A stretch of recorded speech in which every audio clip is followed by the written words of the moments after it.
तो मैपिंग में सारी चीज़ें पढ़ाई जा चुकी हैं। अब एक बार जो है हर चीज़ को डिटेल से देखें। एक तरीके से समझ सकते हैं कि आपका एक बड़े स्तर पर फिर से कम समय में एक रिवीजन करवा रहा हूँ मैं मैपिंग के माध्यम से। भूगोल को मैपिंग के माध्यम से ही पढ़ना चाहिए, यही एक तरीका होता है भूगोल का पढ़ने का। तो फास्ट और जल्द से जल्द मैं ये करवाता चला जाऊँगा, आपका काम है करते चले जाना, ठीक है। किसी को कोई प्रॉब्लम नहीं है ना? चलो शुरू करें, ठीक है। ये आपका भारत है, ठीक है। इसमें पहला ये चैप्टर जो है ये है भारत की अवस्थिति और विस्तार का, ठीक है। अवस्थिति और विस्तार में मैप का है, मैप के माध्यम से समझना है इसको। ब्लैंक मैप में आप फिल करेंगे, ये आशा है। सबसे पहले भारत है आपका, भारत का एरिया कितना है, क्षेत्रफल कितना है, तो बड़े क्लियर और स्पष्ट शब्दों में दिया है, जो कभी बदल सकता है आने वाले भविष्य में, अभी तो नहीं है, ठीक है। यदि मान लो कभी हम भी कुछ किए तो बढ़ जाए। तो ये हो गया कितना, क्षेत्रफल कितना है 32,87,263। याद रखना है, आगे 3 है पीछे 3 है। 32,87,263 भारत का क्षेत्रफल बिल्कुल याद हो जाना चाहिए, रट जाना चाहिए, दिमाग में बैठ जाना चाहिए। कितना है 32,87,263, 32,87,263 बिल्कुल दिमाग में बैठा लो। विश्व के क्षेत्रफल का 2.4, ठीक है। जनसंख्या कितनी है, जनसंख्या है 1,21 करोड़, 1,21 करोड़ 5,69,573, है ना। इतना तो नहीं याद करना, 2011 की जनगणना है। 1,21 करोड़ 5,69,573 विश्व की टोटल जनसंख्या का 70.5% लोग भारत में रहते हैं, ठीक है। अवस्थिति भारत की कहाँ पर है, यदि हम पृथ्वी पर देखें तो अवस्थिति भारत की यहाँ पर है, उत्तरी गोलार्ध पर और पूर्वी गोलार्ध पर। उत्तरी और पूर्वी गोलार्ध इस एरिया में इंडिया लोकेटेड है। तो ये एशिया महाद्वीप में है पहली बात, ठीक है, और उत्तरी गोलार्ध में है। स्थलीय सीमा 15,106 किलोमीटर है भारत की, तटीय सीमा 7,516 किलोमीटर है। ये दोनों अलग अलग हैं। स्थल की सीमा 15,106 किलोमीटर, तटीय सीमा 7,516 किलोमीटर। टोटल जो राज्य हैं 17 राज्य जो हैं विदेशी राज्यों की सीमाओं से, विदेशी देशों की सीमाओं से साझा करते हैं। ये भी पूछता है फैक्चुअल, तो याद गिनने की जरूरत नहीं है। टोटल 17 कंट्री हैं। अभी जो एक एक कंट्री करके मैं दिखा दूंगा। स्थल रुद्ध राज्य कितने हैं, स्थल रुद्ध मतलब लैंड लॉक कंट्री, ऐसी कंट्री जो समुद्र से सीमा साझा नहीं करती हैं, इनको बोलते हैं 5 कंट्रियां हैं। भारतीय सीमा से संबंध देश 9 देश हैं जो भारतीय सीमा से लगे हुए हैं, जिसमें श्रीलंका को भी सम्मिलित करेंगे इसमें। भारत की स्थलीय सीमा से 7 और समुद्री से 2 हैं, मालदीव है और श्रीलंका है, ठीक है। जलीय सीमा से 2, ठीक है। तो ये बेसिक छोटी छोटी जानकारी। अब इसके बाद मैप में देख लेते हैं। सबसे अक्षांशीय विस्तार मैंने आप लोगों को बताया भी था, 8 डिग्री 4 मिनट से लेकर के 37 डिग्री 6 मिनट, ठीक है। बिल्कुल बस इसे रटना है। 84 से लेकर 376, 8 डिग्री 4 मिनट से लेकर के 37 डिग्री 6 मिनट, बिल्कुल रटना है। इसके बाद 68 डिग्री 7 मिनट से लेकर के 97 डिग्री 25 मिनट, बिल्कुल रटा होना चाहिए, एक एक पॉइंट रटा होना चाहिए इसका, बहुत आसान है। इसका सबसे पश्चिमी बिंदु है गोरमोता, गुजरात में है पश्चिमी बिंदु। सबसे पूर्वी बिंदु है किबुथु, ये पड़ता अरुणाचल प्रदेश में, पूर्वतम बिंदु है। भारत का सबसे उत्तरी बिंदु इंदिरा कॉल है, उत्तरम बिंदु जम्मू कश्मीर में है। और सबसे दक्षिणम बिंदु मुख्य लैंड का जो है वो कन्याकुमारी है आपका, इसको केप केमुरिन भी कहते हैं, 8 डिग्री 4 मिनट पर, ठीक है। और सबसे दक्षिणम बिंदु इंदिरा पॉइंट आपका है। भारत को बोला गया खोज लिया गया, है ना, ऐसा खोजा गया जैसे कोई चीज़ हो पड़ी मिल गई हो कहीं पर। तो भारत ऐसा नहीं है कि खोजा गया हो, कुछ किया गया हो, लेकिन फिर भी एक आदमी था वास्को डी गामा, जो एक नए रास्ते के माध्यम से यूरोप से भारत आया था। इसीलिए कहा जाता है कि उसने भारत को पाने के लिए, जाने के लिए एक नए रास्ते की खोज की। धोखे से भारतीय इतिहासकारों ने गड़बड़ कर दिया, ठीक है। तो वास्को डी गामा ने एक नए रास्ते की खोज की थी, ठीक है। आया था 20 मई 1498 को, अब्दुल मारिद नामक एक गुजराती व्यापारी था, उसी के माध्यम से कालीकट बंदरगाह, जहाँ पर राजा जेमोरिन था, उसने उसका स्वागत किया था। तो ऐसा मानते हैं यूरोपियों में पुर्तगाली ने काम किया था। अब नेक्स्ट यहाँ पे पूर्व से पश्चिम विस्तार टोटल कितना है, यानी कि गौरमाता से केबुथु जाने पर टोटल टाइम लगेगा 2933 किलोमीटर, रटा होना चाहिए। इंदिरा कॉल से लेकर के कन्याकुमारी तक जाने के लिए 3214 किलोमीटर का समय आपको लगना चाहिए, ठीक है, कोई दिक्कत नहीं। आप देखते हैं राज्य कौन कौन से, इधर है पाकिस्तान, उधर है अफगानिस्तान, इधर है चाइना, ठीक है। उसके जस्ट नीचे नेपाल, फिर भूटान, ठीक है, फिर इधर म्यांमार, इधर बांग्लादेश और नीचे जो है श्रीलंका और, ठीक है। तो अब एक एक देख लेते हैं। टोटल सीमा कितनी है? सबसे ज़्यादा सीमा साझा करता है बांग्लादेश से, 4096 किलोमीटर टोटल सीमा साझा करता है। कौन कौन से क्षेत्र हैं जो बांग्लादेश से लगे हुए हैं? सबसे पहला है आपका ये है पश्चिम बंगाल, ठीक है, सबसे पहला पश्चिम बंगाल। दूसरे नंबर पे आपका कौन सा है? पश्चिम बंगाल के बाद तुरंत यहाँ पे जो सीमा साझा करता है इसका क्या नाम है? ये है मेघालय, ये है असम, ठीक है। पश्चिम बंगाल, असम, मेघालय, त्रिपुरा भी है और कौन सा है? मिजोरम भी है। तो 5 राज्य हैं जो इससे सीमा साझा करते हैं बांग्लादेश से। दूसरे नंबर पे यदि आता है तो चाइना आता है, बांग्लादेश के बाद दूसरे नंबर पे चाइना। चाइना से सीमा साझा करने वाले देशों की संख्या नंबर 1 जम्मू कश्मीर, हिमाचल प्रदेश, उत्तराखंड और इधर ये आपका है सिक्किम वाला क्षेत्र और इधर है अरुणाचल प्रदेश, ठीक है। तो 5 कंट्रियाँ जो हैं चाइना से सीमा साझा करती हैं। आगे चलते हैं, अफगानिस्तान से एक ही है पीओके वाला क्षेत्र, जम्मू कश्मीर का 106 किलोमीटर। पाकिस्तान 3323 किलोमीटर की पूरी बॉर्डर है, पूरी सीमा है, बड़े आसानी से इसको समझते हैं। यहाँ पर कौन सा है? सबसे पहले यहाँ पर राजस्थान है, मतलब सबसे पहले गुजरात, सबसे पहले गुजरात। ये भी देखिए मैप में हाथ कहाँ रखा हूँ मैं, है ना। राजस्थान सबसे नीचे है गुजरात, ठीक है, फिर राजस्थान, फिर पंजाब, फिर जम्मू कश्मीर, ठीक है। तो पाकिस्तान से ज़्यादा नहीं, 4 कंट्रियाँ ही, 4 राज्य ही हैं जो सीमा साझा करते हैं इधर से, ठीक है। सबसे नीचे गुजरात, फिर राजस्थान, फिर पंजाब और फिर जम्मू कश्मीर, बस इतना ही, 4 राज्य ही हैं, ठीक है। आगे बढ़ते हैं नेक्स्ट। इसके बाद आपका ये है, ये वाला हिस्सा म्यांमार वाला, ये टोटल है आपका 1643 किलोमीटर की बॉर्डर है। अरुणाचल प्रदेश, नागालैंड, मणिपुर, मिजोरम, ठीक है, ये आपका हो गया। इधर नेपाल है, नेपाल से उत्तराखंड है, फिर उत्तर प्रदेश है, फिर बिहार है, फिर पश्चिम बंगाल है, फिर यहाँ पे सिक्किम है। और इसके बाद जो है आपका ये वाला क्षेत्र है, ठीक है, भारत भूटान वाला क्षेत्र है। तो यहाँ पर देख लीजिए बड़ा आसानी से, ठीक है। यहाँ पर है आपका सिक्किम, नीचे आपका ये लग रहा है पश्चिम बंगाल, क्या पश्चिम बंगाल लगता है भूटान से? पश्चिम बंगाल 3 देशों के साथ सीमा साझा करता है, पहला है बांग्लादेश, दूसरा है नेपाल और तीसरा है भूटान, ठीक है। 3 देशों के साथ सीमा साझा करता है, भूटान से भी लगती है, यहीं पे कन्फ्यूज़न होता है। तो पहला तो आपका सिक्किम हो गया भूटान से, दूसरे नंबर पे पश्चिम बंगाल हो गया, तीसरे नंबर पे असम हो गया, चौथे नंबर पे अरुणाचल प्रदेश हो गया, ठीक है, कोई दिक्कत? ठीक है, 4 स्टेट हैं यहाँ पर जो कि भूटान से लगते हैं। तो ये हो गया, नेपाल भी हो गया, भूटान भी हो गया। 699 किलोमीटर की बॉर्डर सीमा साझा करता है ये वाला एरिया। इतना हो गया, ठीक है, मोटा मोटी ये जानकारी। नीचे देख लेते हैं, नीचे यहाँ पर ये तटरेखा है, दिखाया गया है यहाँ पर। तटरेखा टोटल है 7516 किलोमीटर। इसके बाद जो है यहाँ पर, ठीक है, बढ़े आगे। नेक्स्ट, भारत के राष्ट्रीय प्रतीक, ठीक है, बड़ा आसान टॉपिक आ गया ये तो, लेकिन फिर भी देख लेते हैं, कोई दिक्कत नहीं है। राष्ट्रीय नदी गंगा है, ठीक है। मुद्रा आपका रुपया है जिसका सिंबल यहाँ पर है। पंछी आप जानते हैं मोर है। राष्ट्रीय वृक्ष आप जानते हैं बरगद है। राष्ट्रभाषा भी आप जानते हैं हिंदी है। गलत है, ये एक राजभाषा के रूप में है, ठीक है। हिंदी एक ऑफिशियल लैंग्वेज है, ना कि हमारी कंट्री की लैंग्वेज है, देश की भाषा नहीं है, कामकाज की भाषा है, राजकीय भाषा, ठीक है, ना कि राष्ट्रभाषा। लेकिन फिर भी चूँकि भारत एक, ठीक है, भारत में जब संविधान बन रहा था तो बड़ी बहस हुई कि इसको राष्ट्रभाषा बनाया जाए कि नहीं बनाया जाए, क्योंकि भारत में सिर्फ हिंदी नहीं बोली जाती, बहुविविधीकृत है। दक्षिण में चले जाएंगे तो वहाँ पर आपकी कन्नड़ हो गई, मलयालम हो गई, तमिल हो गई, तेलुगु हो गई, है ना, महाराष्ट्र में मराठी हो गई, पंजाब में पंजाबी हो गई। तो हिंदी भाषी बड़ा विवाद हुआ, बड़ा झगड़ा हुआ। तो बाद में ये बात आई कि भाई ऐसा कर लेते हैं कि हिंदी और उर्दू के मिश्रण हिंदुस्तानी को भारत की भाषा घोषित कर देते हैं। उसको लेकर के भी विवाद हुआ और जीते इसमें कौन? हिंदी वाले, है ना, ऑफिशियल लैंग्वेज लिखवा ले गए। साथ में अंग्रेजी को भी ऑफिशियल लैंग्वेज के रूप में रखा गया है, कामकाज की भाषा के रूप में।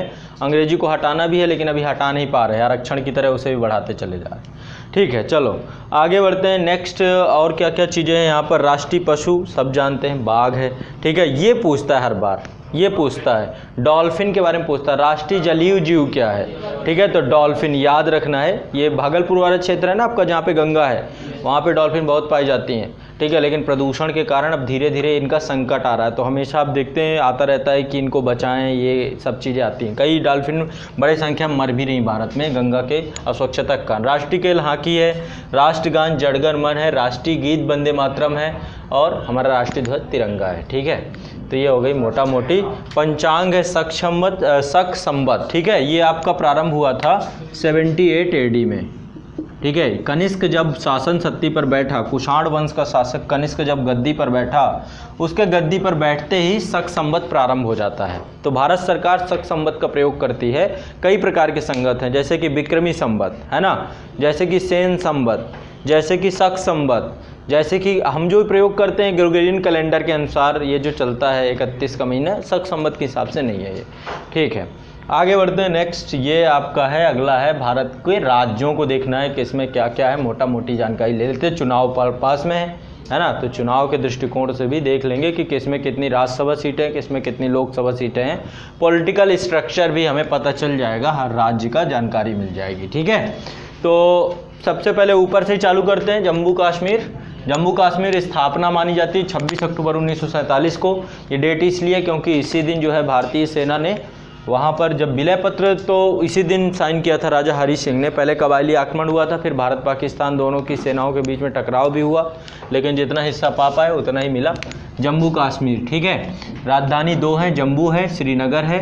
राज्यसभा सीटें यहाँ केवल 4 हैं, लोकसभा सीटें 6 हैं, काफ़ी कम संख्या है। बाकी पीओके वाले क्षेत्र के लिए कुछ छोड़ दी गई हैं, इसीलिए आप देखते हैं 545 सीटें हैं, 552 टोटल नहीं लड़ी जाती हैं, केवल 545 सीटों पर ही चुनाव होता है। 2 सीटें आपके एंग्लो इंडियन के लिए होती हैं, 5 सीटें छोड़कर हमने रखी हुई हैं। ठीक है, तो जैसे पीओके में हम चुनाव तो कराते नहीं हैं, लेकिन फिर भी उसकी सीटों को हमने रख रखा है। विधानसभा में भी सीटें रखी हुई हैं उसकी, विधानसभा में भी टोटल है जम्मू कश्मीर में 111 सीटें। चुनाव नहीं होता पूरी सीटों में, कुछ सीटें हम रखे रहते हैं कि वो पीओके वाले क्षेत्र की सीटें, लेकिन हम मानते पूरा हैं। ठीक है, इसके बाद ये आपका जम्मू कश्मीर ये एरिया हो गया। दूसरा हिमाचल प्रदेश है। ठीक है, 1971 में बना था हिमाचल प्रदेश, पहले केंद्र शासित प्रदेश के रूप में था। राजधानी 2 है इसकी भी, शिमला है और धर्मशाला है। ठीक है, राज्यसभा की सीटें 3 हैं, लोकसभा की सीटें 4 हैं। इसके बाद नेक्स्ट है आपका पंजाब। 1966 में पंजाब और हरियाणा दोनों एक दूसरे से पृथक हो गए। हरियाणा हिंदी भाषी स्टेट के रूप में, पंजाब पंजाबी भाषा स्टेट के रूप में। राजधानी दोनों की एक ही है, चंडीगढ़। राज्यसभा सीटें 7 हैं और लोकसभा सीटें 13 हैं, काफ़ी ज़्यादा हैं। ठीक है, नेक्स्ट जनसंख्या के आधार पर सीटों का आवंटन किया गया है। ठीक है, सीटों के आवंटन का आधार जनसंख्या है। इसके बाद नेक्स्ट है आपका हरियाणा। ठीक है, बगल में ही लगा तो देख ही लेते हैं। हरियाणा भी 1966 में पंजाब से अलग हुआ हिंदी भाषी स्टेट के रूप में। चंडीगढ़ राजधानी, सीटें 5, यहाँ पर 10। ठीक है, चलो आगे बढ़ते हैं। इसके बाद आपका राजस्थान आता है, नीचे आएंगे राजस्थान आ जाएगा। राजस्थान 1956 में बना, जो राज्य पुनर्गठन आयोग बना था उस बिल के तहत राजस्थान बन गया था। राजधानी जयपुर है, 10 सीटें राज्यसभा की, 25 सीटें लोकसभा की। ठीक है, पिछली बार 25 में 25 में बीजेपी जीती थी। देखते हैं इस बार का सिनेरियो क्या होगा, क्योंकि विधानसभा में बड़ी उठक पटक देखने को मिली थी। आगे गुजरात, इसके बाद है गुजरात, सब जानते हैं। गुजरात भी महाराष्ट्र से अलग हुआ, पहले सौराष्ट्र हुआ करता था, गुजरात महाराष्ट्र अलग हो गया 1960 में। एक गुजराती क्षेत्र भाषा के रूप में, एक मराठी भाषा के रूप में। राजधानी गांधीनगर, राज्यसभा सीटें 11, लोकसभा 26। ठीक है, चलो आगे बढ़ते हैं। ये हो गया आपका गुजरात। नेक्स्ट है आपका मध्य प्रदेश।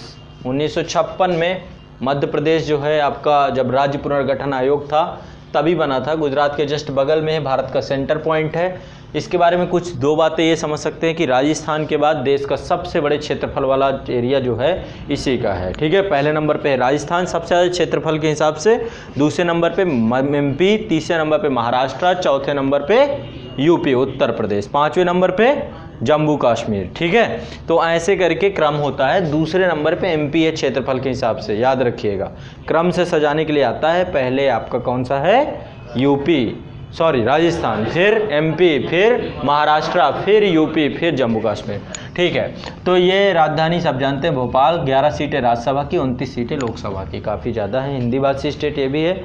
इसके बाद हम नीचे चलते हैं, महाराष्ट्र पे आ जाते हैं। काफ़ी विस्तार है महाराष्ट्र का। 1960 में गुजरात से अलग हुआ था। मुंबई राजधानी है, एक और राजधानी इसकी नागपुर। ठीक है। इसके बाद राज्यसभा सीटें 19 हैं, लोकसभा 48 हैं। ठीक है, काफ़ी ज़्यादा सीटें, जनसंख्या ज़्यादा है, सीटें ज़्यादा है। प्रेसिडेंसी शायर था ये ब्रिटिशर्स के टाइम पीरियड पे। इसके बाद गोवा पे आते हैं। गोवा की राजधानी सब जानते हैं, पणजी। ठीक है, 1 सीट राज्यसभा के लिए है, 2 सीटें लोकसभा के लिए है। बहुत कम सीटें हैं, छोटा सा क्षेत्र है। हाँ, बहुत सारी चीज़ें होती हैं, बताऊंगा उसके लिए, वो अलग टॉपिक है।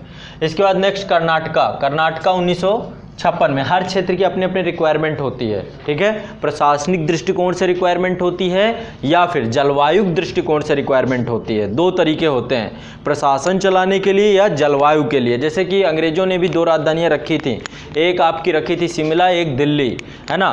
तो शीतकाल और ग्रीष्मकाल को ध्यान में करके, ऐसे ही जम्मू कश्मीर की राजधानी जलवायु दृष्टिकोण से, ठीक है, श्रीनगर और जम्मू, वो दोनों का जलवायु दृष्टिकोण है, ठंडी और गर्मी के आधार पे ही उसको बदला जाता है। ऐसे ही धर्मशाला। और उसको दूसरा क्या होता है, कभी कभी किसी क्षेत्र के दो एरिया को, दोनों क्षेत्रों का एक बराबर महत्व होता है, तो क्या होता है कि दोनों को हमें राजधानी शहर के रूप में परिवर्तित करना पड़ता है। कभी कभी बहुत रेयर चीज़ें ये भी होती हैं कि भाई दोनों का एक ही सेम तवज्जो है, तो ये भी एक होता है। लेकिन ज़्यादातर जो राजधानी का बात होती है वो प्रशासनिक दृष्टिकोण से ज़्यादा होती है, प्रशासन को ध्यान में रख करके ज़्यादा किया जाता है। ठीक है, चलो ये नेक्स्ट यहाँ पर गोवा 1987 में बना, आपका 25वां स्टेट था। ठीक है, गोवा 1987 में बना, 25वां स्टेट था। 25 के बाद 3 कब बने, अभी लेटेस्ट बने थे 2000 में, है ना। तो 25वां स्टेट यही था। ये लिया गया था, खींचा गया हमने किससे लिया, पुर्तगालियों से। पुर्तगाली बस्ती हुआ करती थी कभी गोवा, तो पुर्तगाली बस्ती थी ये। राज्यसभा सीट यहाँ पे 1 और ये 2। कर्नाटका पे आते हैं, भाषा है कन्नड़ यहाँ की। गोवा में कौन से बोलते हैं, कोंकणी भाषा है यहाँ पर। यहाँ पर कर्नाटक में बेंगलुरु राजधानी सब जानते हैं। राज्यसभा सीटें 12 हैं और लोकसभा आपकी 28 है। लगभग आधा के आसपास आप एक मोटा मोटी आंकड़ा देख सकते हैं। इसके बाद केरला आ जाते हैं। राज्य पुनर्गठन आयोग के समय ये भी बना था 1956 में, और राजधानी सब जानते हैं त्रिवेंद्रम या तिरुवनंतपुरम नाम है। 9 सीटें, 20 सीटें लोकसभा में। ठीक है, 9 सीटें राज्यसभा में। इसके बाद ऊपर बढ़ना चालू करते हैं। ये आपका तमिलनाडु है। तमिलनाडु की स्थापना हुई थी 1950 में। ठीक है, क्यों, देखो भाषा के आधार पे तमिल और तेलुगु, पहले दोनों क्षेत्रों को एक करके बनाया गया, बाद में मांग लगने लगी कि तेलुगु भाषी क्षेत्रों को अलग करो। तो पहले जो है तमिल रीजन जो है ये 26 जनवरी 1950 का मतलब ये है कि जब भारतीय संविधान लागू हुआ तो भारतीय संविधान में जो पहली अनुसूची थी उसमें तमिलनाडु का नाम था। ठीक है, राज्य पुनर्गठन आयोग में तो सबको कर दिया गया, लेकिन आंध्रा इससे अलग हो गया था 1953 में। आंध्र प्रदेश पहला स्टेट था जो भाषाई आधार पर क्रिएट किया गया था। ठीक है, तो 26 जनवरी 1950 को राजधानी चेन्नई, सीटें 18 और लोकसभा सीटें 39। कितना महत्व है, बहुत महत्व है इसका। 39 सीटें बहुत होती हैं पॉलिटिकल स्ट्रक्चर के रूप में देखें तो। ठीक है, इसके बाद ऊपर बढ़ते हैं। जस्ट ये आपका आंध्र प्रदेश की जो राजधानी है ये अभी डेवलप हो रही है, विजयवाड़ा। यहीं पर ही एक गांव है जो बड़ा फेमस था आर्ट एंड कल्चर में, जिसका नाम था अमरावती। ये अमरावती एक तरीके से अमरावती आर्ट है। भारत में जब आप मूर्ति स्थापत्य कला पढ़ेंगे, मूर्ति स्थापत्य कला में 3 स्कूल थे। पहला स्कूल था गंधार कला शैली। ठीक है, पहला स्कूल था गंधार कला शैली। दूसरा स्कूल था, नहीं पता, अरे मथुरा कला शैली। और तीसरा स्कूल था अमरावती कला शैली। स्कूल कहने का मतलब केंद्र। ये 3 केंद्र थे जहाँ पर कि मूर्ति कला के केंद्र बनकर के उभरे। यहाँ पर कुछ बुद्ध की प्रतिमाएं बनी, बुद्ध की बनी, बहुत जैन की बनी, बहुत सारी प्रतिमाएं देखने को मिलती हैं। अब तरीका क्या था, तीनों के अलग अलग रूप थे। गंधार कला शैली का प्रभाव था रोमन का प्रभाव था, लेकिन रोमन से प्रभावित था यूनानी कला शैली। अब जब यूनानी आक्रमण भारत में हुआ तो उससे गंधार कला शैली प्रभावित हो गई। ठीक है, बहुत सारे अंतर होते हैं, जैसे कि गंधार कला शैली में यथार्थ चित्रण किया जाता है। यथार्थ चित्रण में समझ रहे हैं, जैसा है वैसा दिखा दो, भाव भंगिमाएँ दिखा दो। कपड़ा पहने तो कपड़े में सिलवटें बैठने पर पड़ जाती हैं, सिलवटें भी दिखा दो, है ना। और भी बहुत सारी चीज़ें, जैसे बुद्ध के घुंघराले बाल, प्रिंसेस लुक, और बुद्ध को कई मुद्राओं में दिखाया गया है। कभी उसको भूमि स्पर्श मुद्रा पे दिखाया गया है, कभी बुद्ध को अभय मुद्रा पे दिखाया गया है, कभी बुद्ध को धर्म चक्र प्रवर्तन मुद्रा पे दिखाया गया है, ठीक है, कभी जो है वरद मुद्रा पे दिखाया गया। ऐसे मुद्राएं होती हैं बहुत सारी, आर्ट एंड कल्चर की विषय वस्तु है। तो ये जो है विषय वस्तु आप जो है देखने को पाते हैं, ठीक है। और वैसे ही अमरावती आर्ट एंड कल्चर की विशेषता ये थी कि यहाँ पर सफ़ेद संगमरमर का प्रयोग किया गया है ना। सफ़ेद संगमरमर का मूर्तिकला स्ट्रक्चर में स्कल्पचर में प्रयोग किया गया। और दूसरा यहाँ पर जो मतलब स्कल्पचर बना वो थोड़ा सा समझ सकते हैं कि लौकिक था। एक होता आध्यात्मिक स्कल्पचर, एक होता लौकिक स्कल्पचर, ठीक है, लोक विषयों से जुड़ा हुआ, ठीक है। तो उसके बारे में डिटेल्स में समझाऊंगा। उसी को ध्यान में रखते हुए आंध्र प्रदेश सरकार ने विजयवाड़ा क्षेत्र अमरावती को विकसित किया है, विकसित हो रहा है। अभी मैं गया था तो बढ़िया जो है मस्त राजधानी बन रही है, रेलवे स्टेशन, प्लेटफॉर्म, बड़े स्तर पे गतिशील काम चल रहा है। चंद्रबाबू नायडू अभी यहाँ के मुख्यमंत्री हैं, ठीक है। तो ये बन गया था पहले 1953 में, आंध्रा अलग हो गया था, है ना। पुनर्गठन 2014 में फिर हुआ, तेलंगाना अलग हो गया इससे, ठीक है। राजधानी हैदराबाद सब जानते हैं। प्रस्तावित अमरावती है। राज्यसभा सीटें यहाँ से 11 हैं, लोकसभा 25 हैं, ठीक है। चलो आगे बढ़ते हैं नेक्स्ट। इसके बाद चलते हैं थोड़ा सा तेलंगाना में। तेलंगाना है आपका यहाँ पे, ठीक है। तेलंगाना स्थापना 2 जून 2014, लेटेस्ट है, ठीक है। राजधानी हैदराबाद, राज्यसभा सीटें 7, लोकसभा 17। ऊपर बढ़ते हैं, जस्ट बगल पे आपका है उड़ीसा। 18 अप्रैल 1936 इसलिए लिखा जाता है, ठीक है। वैसे इससे पहले भी जा सकते हो आप इसके बारे में। इससे पहले मतलब बंगाल विभाजन रद्द हुआ था। बंगाल विभाजन रद्द हुआ 1911 में, जब दिल्ली दरबार बुलाया गया, जॉर्ज पंचम आए थे, तभी बिहार और उड़ीसा को अलग स्टेट बना दिया गया, ठीक है। बिहार को भी देखा जाए तो 1912 में जो है बिहार, जब दिल्ली राजधानी परिवर्तित की गई थी कलकत्ता से, तब बिहार बना था, उड़ीसा बना था, ठीक है। लेकिन भारत शासन अधिनियम 1935 के तहत जो है इसको पुनर्गठित किया गया था, तो 1936 को मानते हैं। वैसे सब राज्य पुनर्गठन है उस संविधान के बाद माने जा सकते हैं, लेकिन ओवरऑल स्थापना दिवस के तौर पर इसे काफ़ी पुराना मानते हैं। भुवनेश्वर राजधानी है, राज्यसभा सीटें 10, लोकसभा 21, ठीक है। आगे बढ़े, नेक्स्ट आपका है पश्चिम बंगाल। पश्चिम बंगाल कहाँ है भाई ये? तो इसका स्थापना राज्य पुनर्गठन आयोग यानी 1 नवंबर 1956, राजधानी कोलकाता, राज्यसभा सीटें 16, लोकसभा 42, काफ़ी ज़्यादा है, ठीक है। 42 सीटें बड़ी होती हैं। तमिलनाडु एक बड़ा स्टेट निकल के आया, पश्चिम बंगाल एक बड़ा स्टेट निकल के आया, यूपी तो हमारा है ही, सब जानते हैं, ठीक है। महाराष्ट्र एक बड़ा स्टेट 48 सीटों के साथ निकल के आया। यूपी के बाद सबसे ज़्यादा सेकेंड नंबर में महाराष्ट्र में है सीटें, ठीक है। तो 3 बड़े 4-5 स्टेट निकल के आ रहे हैं। नेक्स्ट आगे बढ़ते हैं।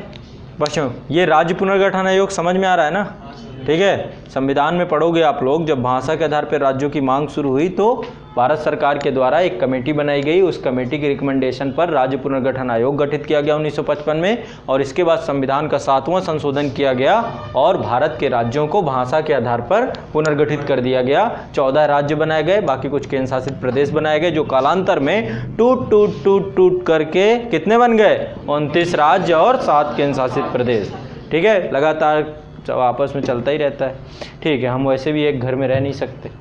आगे बढ़ते हैं नेक्स्ट। पश्चिम बंगाल हो गया। पश्चिम बंगाल के बाद जस्ट बगल पे चलते हैं, अभी नया आया है झारखंड, ठीक है। झारखंड पे पहुँचे। झारखंड आपका 15 नवंबर सन 2000 को बना है, यानी 28वां स्टेट, ये है 28वें नंबर का, ठीक है। तो राजधानी रांची कर्क रेखा पर है, राज्यसभा सीटें 6, लोकसभा 14, ठीक है। 14 सीटें हैं, काफ़ी ज़्यादा, बिहार को कमज़ोर बना दिया। नेक्स्ट अगला है जस्ट बगल पे बिहार। बिहार देखो 40 थी, 40 सीटें हैं। ऐसे नहीं है बिहार की राजनीति को महत्व दिया जाता है।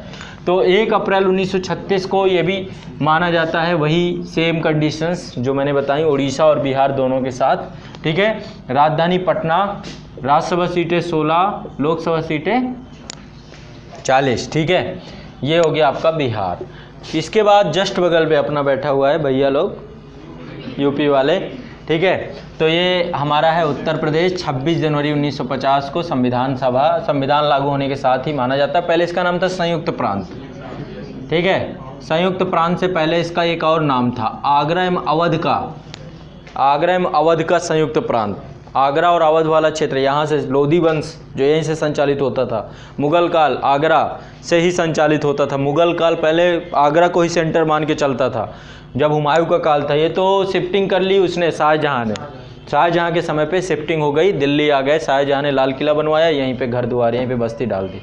ठीक है, तो ये जो है लखनऊ नवाबी यहीं से थी। यहीं पे अवध साम्राज्य जो था लखनऊ से चलता था, हजरत बेगम में। ठीक है, नेक्स्ट राज्यसभा सीटें सब जानते हैं 31, लोकसभा सीटें सर्वाधिक 80। ठीक है, बड़ा गर्व होता है 80 सुन के हैं, जनसंख्या का कमाल है। ठीक है, एक बार फिर से गिनवा लो, 550, 552 की 552 ने ले लिए तो बताना। ठीक है, लेकिन रोक के रखा गया है। कहाँ पे रोक के रखा गया है? 1971 की जनसंख्या को आधार वर्ष मान लिया गया। नहीं, यूपी वाले तो बड़े चालाक हैं, इसीलिए गति से बढ़ाए चले जा रहे हैं, मान नहीं रहे। नंबर 1 स्टेट है ना, उनको पता है कि राजनीति में तो इंटर करने को मिल ही जाएगा जो क्राइटेरिया है। कुछ मामले में बहुत होशियार हैं हम लोग। नेक्स्ट आगे बढ़ते हैं। यहाँ पे उत्तराखंड अभी ये बना 27वां स्टेट, 27। ठीक है, उत्तराखंड 9 नवंबर सन 2000, देहरादून राजधानी, 3 सीटें राज्यसभा, 5 सीटें लोकसभा को इसको दे दी गई। यहाँ पे आपका छत्तीसगढ़ ये आपका 26वां स्टेट था, 1 नवंबर को बनाया गया। देखो, बनाने के कुछ रीज़न थे, जैसे कि उत्तराखंड की बात करें तो पहाड़ी स्टेट था, पहाड़ थे वहाँ पे। उत्तर प्रदेश मैदानी क्षेत्र था और उत्तराखंड पहाड़ी क्षेत्र था, हिमालयी रीजन था। तो पॉलिसी मेकिंग में प्रॉब्लम आती है। आप पॉलिसी मेकिंग, अर्थव्यवस्था अलग अलग होती है, पहाड़ों की अर्थव्यवस्था अलग है, यहाँ की अर्थव्यवस्था अलग है, दोनों के लिए डेवलपमेंट प्रोग्राम अलग अलग होंगे। तो ऐसी पॉलिसी मेकिंग नहीं हो सकती है, इसलिए उसको एक अलग स्टेट बनाना ही पड़ा हमें। ठीक है, भौगोलिक रूप से ऐसा। ये जो है छत्तीसगढ़ की बात है या झारखंड की बात है तो दोनों में अंतर है। ये जनजातीय बहुल क्षेत्र हैं, चाहे छत्तीसगढ़ की बात करें चाहे झारखंड की बात करें। और दूसरा, प्राकृतिक संसाधनों को दृष्टिकोण से भी दोनों में काफ़ी जो है, आपने पढ़ा कोयला, ठीक है, लोहा, सारे जितने बड़े बड़े खनिज, चाहे ऊर्जा संसाधन हो चाहे खनिज संसाधन हो, रिच सोर्स हैं झारखंड और छत्तीसगढ़। तो इस रीजन को ही अलग कर दिया गया क्योंकि यहाँ की सांस्कृतिक विशेषताएं और यहाँ का भौगोलिक स्वरूप उनको उस तवज्जो पे ला रहा। ठीक है, तो ये जो है आपका 26वां स्टेट बना छत्तीसगढ़, राजधानी रायपुर, सब जानते हैं, 5 सीटें और 11 सीटें लोकसभा। ठीक है, आगे बढ़े। अच्छा, राज्यसभा की सीटों का कहाँ पर बताया गया कि राज्यसभा सीटें इतनी होनी चाहिए? कहाँ पे लिखा हुआ है राज्यसभा सीटों की संख्या? संविधान के किस जगह पे लिखा हुआ है कि राज्यसभा सीटें इस प्रदेश में इतनी होंगी, इस प्रदेश में? भाग 4 क्या है पता है? देखो, होली आई नहीं, भांग का नशा अभी दिखाई दे रहा है। कम से कम भांग वांग नहीं, अभी नहीं। हाँ, अनुसूची 4 समझ में आ रहा है, पहले भांग 4 मुझे समझ में नहीं आ रहा था। ठीक है, कोई भरोसा थोड़ा है आप लोगों का, इसीलिए होली से पहले छुट्टी कर देंगे, पर चला भांग पी के आ गए। नेक्स्ट कहाँ पहुँचे? उड़ीसा हो गया, छत्तीसगढ़ हो गया, पश्चिम बंगाल हो गया, बिहार हो गया। ठीक है, हाँ, अब आगे चलते हैं भैया। नॉर्थ ईस्ट, ये इस वाले क्षेत्र को तो भूल जाता है। अभी इनके क्या हालात हैं, क्यों इनका डेवलपमेंट नहीं हो रहा, अभी पता चल जाएगा 2 मिनट में। पहला तो असम, थोड़ा सा बड़ा स्टेट यही है, वहाँ का मुख्य मुखिया मान सकते हैं, यही है लीडर। स्थापना 15 अगस्त 1947। ठीक है, राजधानी दिसपुर और 7 सीटें 14 सीटें 14 सीटें इन्हें तो दे दी गई। ठीक है, आबादी भी ज़्यादा है, ठीक ठाक एरिया है। इसके बाद अरुणाचल प्रदेश। ठीक है, अरुणाचल प्रदेश ये आपका है, बहुत कम सीटें हैं, 1 सीटें राज्यसभा, 2 सीटें ठीक है लोकसभा। जनसंख्या ही नहीं तो क्या करें। राजधानी ईटानगर 1987 में बना था। ठीक है, पूर्वोत्तर राज्य गठन करके पूरा बनाया गया था एक अलग से ही। तो सारे अरुणाचल प्रदेश, मिज़ोरम, ठीक है, इन सबको एक अलग किया गया था। इसके बाद नेक्स्ट है आपका, उसके जस्ट नीचे आते हैं तो नागालैंड भी 1963 में बना था। ये पूर्वोत्तर में सबसे पहले बनने वाला स्टेट है ये। राजधानी कोहिमा, 1-1 सीटें हैं दोनों में, लोकसभा में 1 और राज्यसभा में 1। ठीक है, बहुत कम सीटें होती हैं। इसके बाद मणिपुर में देखिए, स्थापना 1972 में हो गई थी मणिपुर की। इम्फाल, राज्यसभा सीट 1, लोकसभा सीटें 2। इसके बाद मिजोरम में आते हैं। मिजोरम में 20 फरवरी 1987 आइजोल। इतना बड़ा स्टेट, एक पर्टिकुलर स्टेट है, प्रतिनिधि एक ही है, लोकसभा में 1 ही सीट, इससे अच्छा ना ही देते तो अच्छा है ना। तो 1 सीट राज्यसभा में, 1 सीटें लोकसभा में। त्रिपुरा में स्थापना 21 फरवरी 19 72 को त्रिपुरा बना, राज्यसभा 1 सीट है, लोकसभा 2 सीट है। मेघालय की भी यही हाल है, 1 सीट राज्यसभा 1 ये है, ठीक है, शिलांग राजधानी है। तो देख लो, गिन लो टोटल कितनी लोकसभा की गिनते हैं, 2 2 4 1 5 5 2 7 7 1 8, फिर ऊपर चले जाते हैं थोड़ा सा, वहाँ पर 2 हैं शायद, ये 2, तो कितनी हो गई 10, और इसके पास 14 हैं, तो कितनी हो गई बताओ, 7-8 राज्यों को मिला के इतना दिया इन्होंने, ठीक है। सिक्किम पे चले जाएं तो 1 सीट सिक्किम के पास है, 25 सीटें हैं 8 राज्यों के पास, यहाँ अकेले राजस्थान 25 सीटें लिए बैठा है, ठीक है। तो ये कंडीशंस इस वाले एरिया की बना दी गई, इसीलिए आप बहुत सारे प्रॉब्लम्स आज ये झेल रहा है एरिया, क्योंकि राजनीतिक प्रतिनिधित्व ही नहीं है। राजनीतिक प्रतिनिधित्व नहीं होगा तो पैसे कैसे आवंटित होगा, आवाज़ कैसे वहाँ की समस्याओं की उठाई जाएगी, बहुत सारी चीज़ें हैं और भी बहुत सारे कारण हैं यहाँ पर। एक तो यहाँ पर विप्लवकारी गतिविधियाँ चल रही बड़े स्तर पर, आज भी अभी नागालैंड पृथक करने के लिए, मणिपुर पृथक करने के लिए, और यहाँ पे बहुत सारे अंग्रेज़ों ने ऐसे ऐसे सिस्टम क्रिएट किए थे, जैसे कि एक इनर लाइन परमिट सिस्टम है, बड़ा भेदभावकारी है। हमें घूमने जाना है तो पहले वहाँ की सरकार से अनुमति लो, 4 स्टेटों में ही लागू है, बाकी में नहीं लागू है, तो बाकी के स्टेट करें कि हमें भी दो। जैसे इनर लाइन परमिट सिस्टम को मणिपुर बड़े समय से डिमांड कर रहा है कि मुझे भी दे दो। भारत सरकार कहती थी कि अंग्रेज़ों ने जो कर दिया सो कर दिया, अब हम नहीं चाहते कि भारत के अन्य राज्यों पर चीज़ें लागू हों, लेकिन वहाँ पर अभी भी डिमांड चालू है उन सब चीज़ों की, ठीक है। तो बहुत सारी प्रॉब्लम्स से ये स्टेट घिरा हुआ है। जब आप आंतरिक सुरक्षा के विषय वस्तु को पढ़ेंगे तो आप जानेंगे कि इस क्षेत्र में कितनी प्रॉब्लम्स हैं, बहुत प्रॉब्लम है, ठीक है। चलो आगे बढ़े। नेक्स्ट आपका सिक्किम देख लेते हैं। सिक्किम में भी वही है, गंगटोक राजधानी, 1-1 सीटें हैं यहाँ पर भी दोनों में, ठीक है। सिक्किम जो है पहले भारत का हिस्सा नहीं था, ठीक है, एक अलग कंट्री, एक अलग मान सकते हैं, एक यहाँ पे राजतंत्रात्मक व्यवस्था थी, चोग्याल वंश का शासक शासन करता था, ठीक है।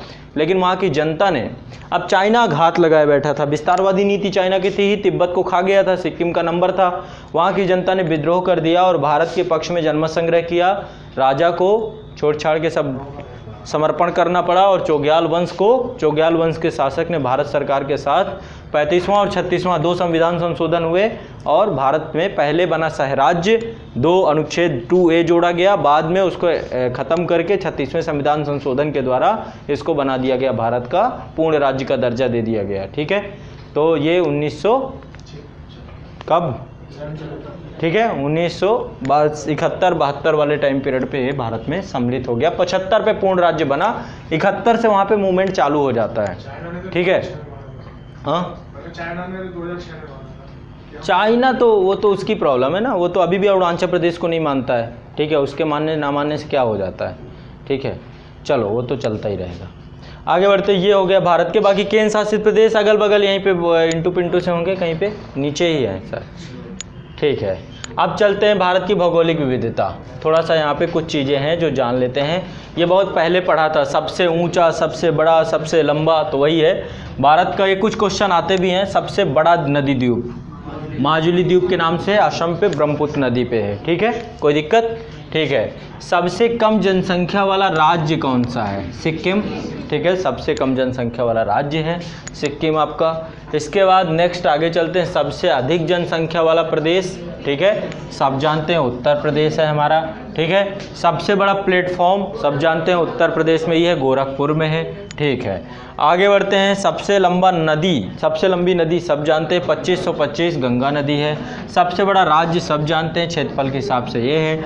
एक ही मरुस्थल ही है, सबसे बड़ा मरुस्थल, जैसे मरुस्थल 2 हैं भारत में, शीत मरुस्थल है और गर्म मरुस्थल है। थार मरुस्थल राजस्थान है। सबसे बड़ा जिला, ये अब यहाँ पे चीज़ें फंसती हैं भाई, कई बार दिमाग में लेह आ जाता है, लेह भी बहुत बड़ा जिला है, बहुत बड़ा क्षेत्रफल है, लेकिन सबसे बड़ा है रन ऑफ कच्छ का, ठीक है, सबसे बड़ा जिला है।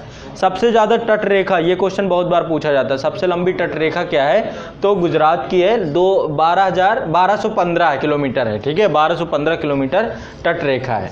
इसके बाद क्षेत्रफल में सबसे छोटा गोवा है, ठीक है। सबसे ऊंचा प्रपात, अब ये क्वेश्चन बड़ा बर्बाद किए हुए, बड़ा पूछता है, इसमें बड़ा विवाद भी है, कोई आयोग, सब आयोगों में गड्ढमड्ढ है, अभी तक समझ नहीं पाए हैं एक दूसरे से आंसर की भी नहीं मिलाते हैं कि पिछली बार क्या पूछा था, कभी उत्तर कुछ दे देते हैं, कभी कुछ दे देते हैं। इसको एक बार समझते हैं, ठीक है, मेरे हिसाब समझ लेंगे तो मेरे ख्याल से गड़बड़ नहीं होगी। दो प्रकार से जलप्रपात मैंने बताए भी थे। जलप्रपात एक होता है कि जलप्रपात सीधा गिर रहा हो, ठीक है, शरावती नदी पर गोरसप्पा जलप्रपात सीधा गिरने वाला जलप्रपात है, भारत का सबसे ऊंचा जलप्रपात। दूसरा होता है जलप्रपात जो आपका सीढ़ी नुमा गिरता है, यहाँ से पानी गिरा, फिर यहाँ आया, फिर आया, फिर आया। तो यदि ऊंचाई के हिसाब से सबसे ऊंचा देखा जाए तो कुंचिकल जलप्रपात है जो बराही नदी पर है। कुंचिकल जलप्रपात कर्नाटका में ये बराही नदी पर ही अवस्थित है, कुंचिकल जलप्रपात। और गोरसप्पा जलप्रपात आपका शरावती नदी पर कर्नाटक में अवस्थित है। तो सबसे ऊंचा पूछा जाए तो भाई तब तो यही है, ठीक है। सबसे ऊंचाई से गिरने वाला पूछा जाए तो क्वेश्चन क्या पूछ रहा है ये समझना है। सबसे ऊंचा कुंचिकल जलप्रपात, सबसे ऊंचाई से गिरने वाला गोरसप्पा जलप्रपात, ठीक है। आगे बढ़ते हैं नेक्स्ट। तो कुंचिकल है 455, ठीक है, 455 मीटर ऊंचा है ये।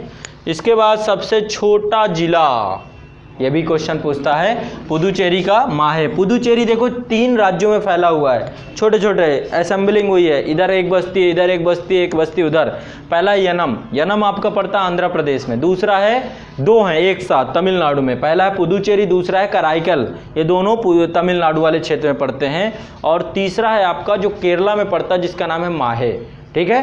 राजधानी पुदुचेरी है। गवर्नर जो वहाँ पे जो आपका लेफ्टिनेंट गवर्नर बैठते हैं वो पुदुचेरी में बैठते हैं, ठीक है। ये हो गया आपका सबसे छोटा जिला। ये सबसे लंबा बीच मरीना बीच, मरीना बीच कभी जाइए, प्राकृतिक रूप से बना, बड़ा सुंदर है, ठीक है। मरीना बीच जो है आपका तमिलनाडु पे है, 13 किलोमीटर लंबा है, विश्व का दूसरा सबसे लंबा बीच है, ठीक है। बीच मतलब समझते हैं ना, पुलिन, समुद्र खुद बनाता है अपना बीच, ठीक है। किनारा जो होता है पुलिन बोलते हैं इसको। अपनी वहाँ पर जाएंगे, बड़ा बढ़िया है। समुद्र ने पूरी रेत ला करके किनारे इकट्ठा कर दिया, वैसे रेत तो लेकर ही आता है, उसको जाकर बड़े अंदर तक डाल दिया। वहीं पर जाएंगे तो आपको जयललिता जी की समाधि बनी। जब जयललिता जी खत्म हुई थी तो मैं गया था, ऐसे ही एक बड़ी लीडर थी तो ऐसे मन चल गया तो घूमने चले गए, ठीक है। उस समय बड़ा मतलब बहुत बुरी कंडीशंस थी तमिलनाडु में। क्या था, बाढ़ आई हुई थी उसी दौरान। ये घटना थी सन 2016 की शायद, है ना। सन 2016 में जयललिता जी, मुझे एग्जैक्ट डेट नहीं आ रही, लेकिन 20 दिसंबर के आसपास में शायद चेन्नई में था, ठीक है। तो बहुत मतलब अच्छा, मतलब आप जाएंगे थोड़ी देर बैठिए सुकून से, बड़ा अच्छा नज़ारा। उसके जस्ट बगल में ही एक नदी है, जो नदी मुहाना समुद्र में गिरती है, ठीक है। जब मैं गया तो अचानक मैप में देखा तो पास में एक नदी गिर रही थी, ठीक है। मैं वापस लौट रहा था, मैंने कहा अरे इतने नज़दीक आ करके तो देखना बनता है। तो फिर मैं गया, जब दौड़ते दौड़ते गया वहाँ पे, टाइम नहीं था ज़्यादा, समय बड़ा लास्ट में देखा उसे। तो वहाँ देखा कि नदी और समुद्र दोनों एक दूसरे से मिल रहे हैं और जद्दोजहद होती है वहाँ पे। नदी इधर को आती है, समुद्र उधर से मारता थपेड़े, फिर नदी आती है, फिर समुद्र आता है। थोड़ी देर बैठ के वो आनंद लेना बड़ा मज़ेदार रहता है, ठीक है। उसके जस्ट बगल पे ही बड़े बड़े शिप आपको दिखाई देंगे, बड़े बड़े उसमें कंटेनर लदे हुए, तो बड़ा अच्छा नज़ारा होता है यहाँ का, ठीक है। नेक्स्ट, ये सबसे लंबा बीच आपका मरीना बीच है। आगे बढ़ते हैं, यहाँ पे विश्व का सबसे लंबा प्रायद्वीप बोलते हैं, सबसे लंबा प्रायद्वीप, ठीक है। प्रायद्वीप मतलब विश्व का सबसे लंबा प्रायद्वीप नहीं है, वो है अरेबियन प्रायद्वीप। अरब प्रायद्वीप सऊदी अरेबिया जिसमें बना हुआ है ना, वो है आपका अरब प्रायद्वीप, वो सबसे बड़ा और सबसे लंबा है। भारत में दक्कन का ये क्षेत्र है, ये भी एक प्रायद्वीपीय क्षेत्र है। भारत के हिसाब से कई प्रायद्वीप है, एक प्रायद्वीप काठियावाड़ यहाँ पे, एक प्रायद्वीप यहाँ पे निकल रहा है। तो प्रायद्वीप बहुत सारे, प्रायद्वीप मतलब 3 तरफ से जल से घिरे हों, ठीक है, तो प्रायद्वीप कहलाते हैं। भारत का देखा जाए तो यही वाला है, ठीक है। भारत की सबसे बड़ी खारे पानी की झील, ठीक है, पहली है आपकी चिल्का। बहुत सारी झीलें जैसे कि डिंडीगुल, जैसे कि आपकी सांभर झील, ये सब खारे पानी की झील है। पुलिकट झील भी। तो ये, और एक चीज़ और समझते हैं, केरल में झीलों को कयाल कहते हैं, ठीक है, ये भी ध्यान रखिएगा, ये भी क्वेश्चन पूछता है। सबसे बड़ा डेल्टाई मैंग्रोव सुंदरबन में है, ठीक है। त्रिपुरा और बांग्लादेश के बीच की जो बॉर्डर है, ये वाली बॉर्डर, इसको बोलते हैं शून्य रेखा, जीरो लाइन। सबसे अधिक वर्षा वाला क्षेत्र पहले हुआ करता था चेरापूंजी, अब हो गया मासिन राम। मासिन राम मेघालय में औसत वार्षिक वर्षा 11,873 mm होती है, मिलीमीटर, ठीक है। सबसे दक्षिणतम बिंदु सब जानते हैं, इंदिरा पॉइंट, इसी को पिग्मेलियन पॉइंट भी कहते हैं। 2004 में दिसंबर में सुनामी आई थी, निपट गया था, ख़त्म हो गया था। अब धीरे धीरे कहते हैं, अभी है नहीं, वैसे अभी भी नीचे ही है, पानी जलमग्न हो चुका है ये बिंदु, लेकिन फिर भी हम मानते हैं इसे। नेक्स्ट, सबसे बड़ा नदी द्वीप माजुली बताई दिया मैंने। ऊपर चलते सबसे ठंडा स्थल जो है द्रास क्षेत्र है जम्मू कश्मीर का, 49, अभी तो इसमें हाईएस्ट आया था इसी साल 52 डिग्री सेंटीग्रेड तक टेम्परेचर गया इसका। सबसे ऊंचा बिंदु केटू गाडविन भारत का, देखो दो चीज़ मैंने ये चीज़ बताई थी आपको, केटू गाडविन हिमालय में नहीं अवस्थित। क्वेश्चन दिया आता है कि भारत का सबसे ऊंचा पर्वत शिखर कौन सा है, तो केटू गाडविन है 8611, ठीक है। लेकिन यदि क्वेश्चन आता है कि हिमालय पे अवस्थित भारत का सबसे ऊंचा बिंदु, तो कंचनजंगा है। जब हिमालय की बात आ जाए तो कंचनजंगा, और जब भारत की बात आ जाए तो केटू गाडविन, ठीक है। भारत की लंबी गुफा अमरनाथ की गुफा, कभी मौका मिलेगा ही, बुढ़ाती तक तो जाओगे ही, वही तो जवानी में जाना चाहिए, ठीक है। बहुत चलना पड़ता है, 14 किलोमीटर कम से कम आपको 14 से 15 किलोमीटर ज़्यादा जाना पड़ता है। 14-15 किलोमीटर तो वैष्णो माता की है, मैं भाई गया नहीं हूँ इसलिए आइडिया लगा रहा हूँ, ठीक है। तो ये 25 मीटर चौड़ा, 50 मीटर चौड़ा, 25 मीटर ऊंची गुफा है, काफ़ी बड़ी, ठीक है। कुल ऊंचाई इसकी देखा जाए तो जो ऊंचाई समुद्र तल से ऊंचाई 3800 मीटर ऊंचाई पर है, इसलिए ऑक्सीजन भी कभी कभी कम हो जाती है, ठीक है। सबसे ऊंचा बांध सब जानते हैं, भाखड़ा नागल बांध, ठीक है, 226 मीटर सतलुज नदी पर।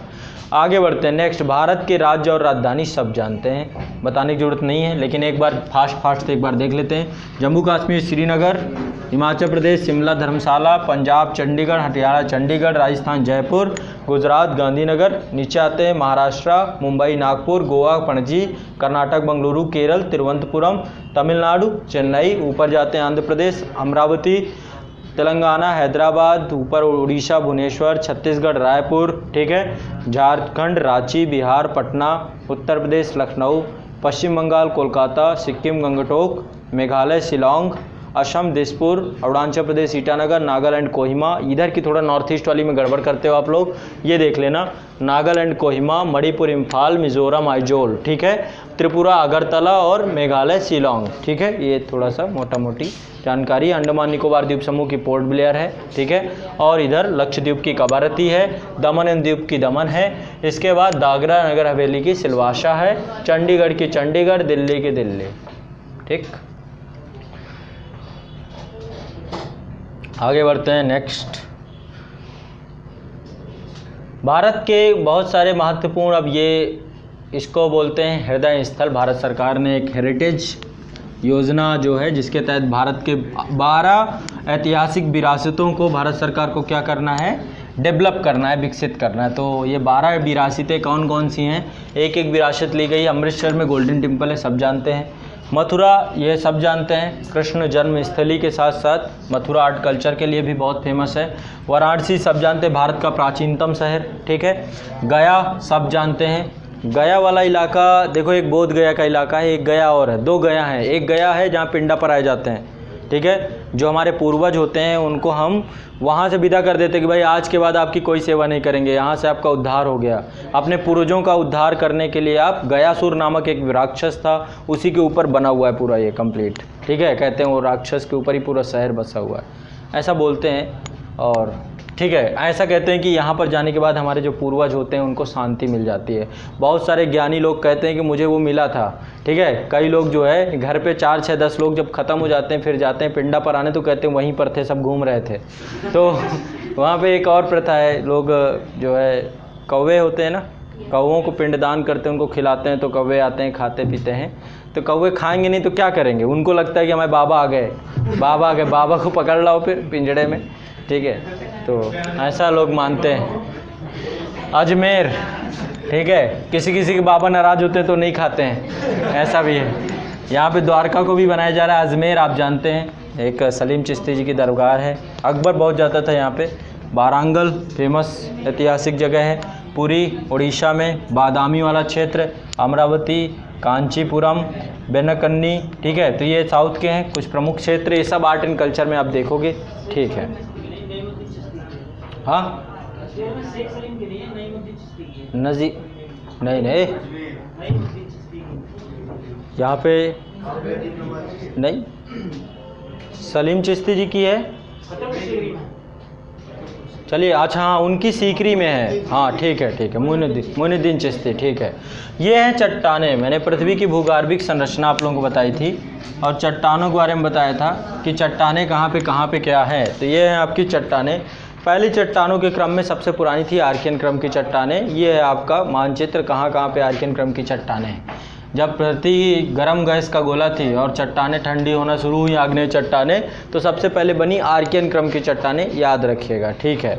इसके बाद जो है दूसरे नंबर पे धारवाड़ क्रम की चट्टानें, धात्विक तौर पर सबसे समृद्ध चट्टानें, देखिए इर्द गिर्द ऐसे फैली हुई हैं। इसी कारण से धातु पेटियां भी भारत में अलग अलग जगह पर हैं। तो इसके बाद नेक्स्ट आपकी आती है आर्कियन क्रम के बाद कुड़प्पा क्रम की चट्टानें। ये देखिए कुड़प्पा क्रम की चट्टानें यहाँ पर कुड़प्पा के नाम पे ही पड़ी हैं, कई क्षेत्रों पर फैली हुई हैं। ऐसे ही मैंने सब बताई थी अलग अलग जगह पे। बिंदन क्रम की चट्टानें, भवन निर्माण सामग्री के लिए बिंदन क्रम की चट्टानें हैं। इसके बाद गोंडवाना क्रम की चट्टानें आपकी, यहाँ पर गोंडवाना क्रम की चट्टानें हैं। इसके बाद आपका दक्कन ट्रैप, ठीक है, ये आपका पूरा महाराष्ट्र वाला क्षेत्र, काली मिट्टी वाला जोन, दक्कन ट्रैप की चट्टानें। इसके बाद आपकी टर्सरी क्रम की चट्टानें, देखो पेट्रोलियम वाला क्षेत्र है पूरा, टर्सरी क्रम की चट्टानें, ठीक है। और इसके बाद आपका, तो ये आपको याद रखना है। सबसे पहले आर्कियन क्रम की चट्टानें, आर्कियन क्रम की चट्टानों के बाद धारवाड़ क्रम की, कुड़प्पा क्रम की, बिंदन क्रम की, Gondwana, Deccan trap, tertiary, quaternary, ठीक है। याद रख लो, रट लो, दिमाग में बिल्कुल बैठा लो, टाइम नहीं है इतना ज़्यादा। अब आ जाते हैं थोड़ा सा भारत के पर्वत और पहाड़ियाँ। तो इतनी चीज़ें समझ में आई, इसमें कोई बहुत दिक्कत नहीं, सारा रिवाइज हो गया जितना भी था मोटा मोटी। चलो फास्टली अब हिमालय पर